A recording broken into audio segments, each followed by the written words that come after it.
India एक ऐसा देश जहां अपनी ड्यूटी तक करने के लिए लोग रिश्वत हक से लेते हैं। ये अपने पास रख लो। हम तो ये समझे 4 बाग वाली है, बुकिंग लेके जा रहे हो।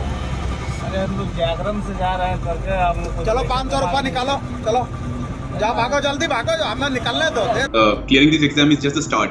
It's not the end of the journey. So I would say my dream has been always to do some significant thing for the country as well as our northeastern region.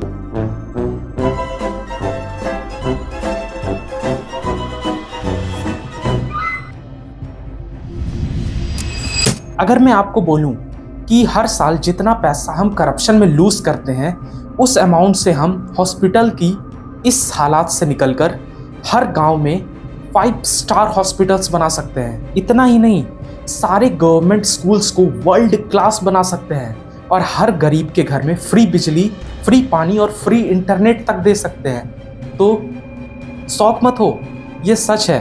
According to estimates, India loses lakhs of crores हर साल due to corruption, scams, bribes, paper works, delays, manipulation, system failure और न जाने क्या क्या reasons के कारण।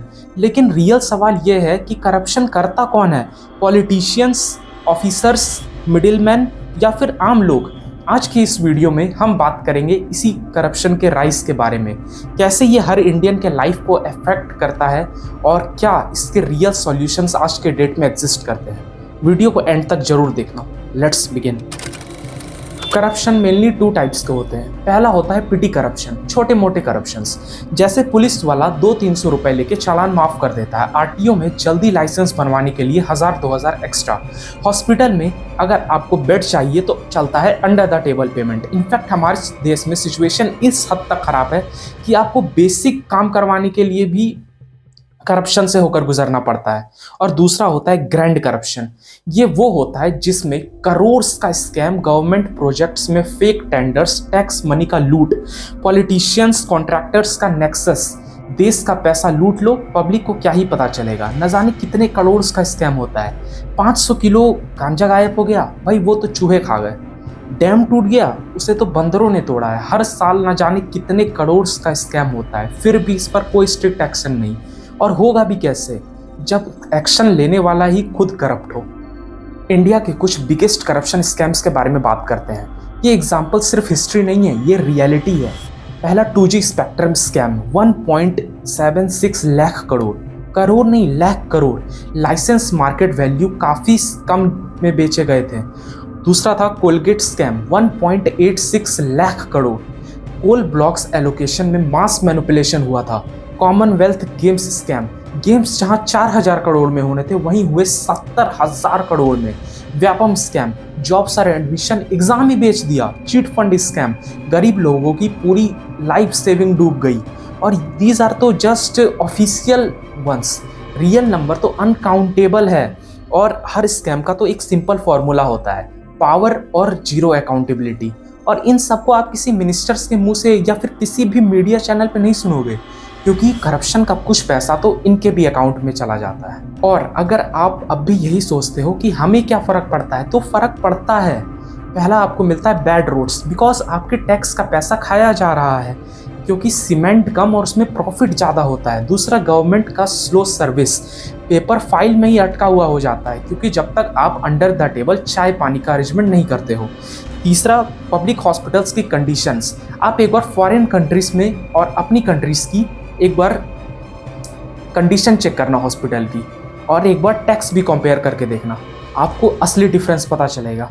चौथा है इन्फ्लेशन और अनएम्प्लॉयमेंट। करप्शन से कॉस्ट बढ़ाया जाता है और कंपनीज जॉब्स नहीं क्रिएट कर पाती, और इसी के कारण बड़े कंपनीज जैसे एप्पल, नाइकी, वीवो, ओप्पो सब चाइना में सेटअप होना ज़्यादा प्रीफर किए। पांचवा है ट्रस्ट का लॉस। एक करप्ट सिस्टम से में एक ऑनेस्ट आदमी सरवाइव नहीं कर पाता। और सबसे बड़ा फर्क पड़ता है जब करप्शन नॉर्मल लगने लगे लोगों को। हमारे देश में करप्शन क्यों इतना नॉर्मल हो गया है, अगर हम उसकी बात करें तो पहला तो सिस्टम बहुत कॉम्प्लेक्स है, रूल्स इतने कॉम्प्लेक्स हैं कि लोग शॉर्टकट का रास्ता अपनाना चाहते हैं। दूसरा, अकाउंटेबिलिटी बहुत लो है, कॉट होने का चांस एक्सट्रीमली कम, एकदम ना के बराबर। तीसरा, कल्चरल एक्सेप्टेंस, सब लेते हैं तो मैं क्यों ना लूँ। ये माइंडसेट सबसे डेंजरस है। चौथा, पॉलिटिकल ब्यूरोक्रेटिक नेक्सस, जो पावर में आता है उसके आसपास लोग नहीं बल्कि मिडिल मैन आ जाते हैं।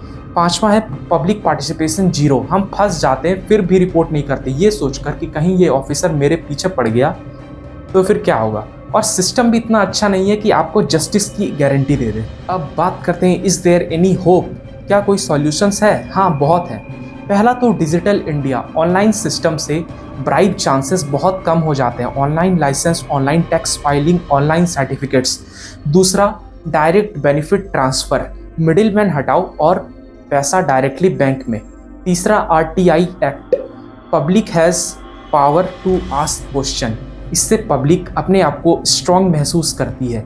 चौथा, strong laws, prevention of corruption act और लोकपाल एक्ट। पांचवा होता है यूथ अवेयरनेस, आज की यंग जनरेशन करप्शन को कूल जुगाड़ नहीं समझती, वो चेंज चाहती है।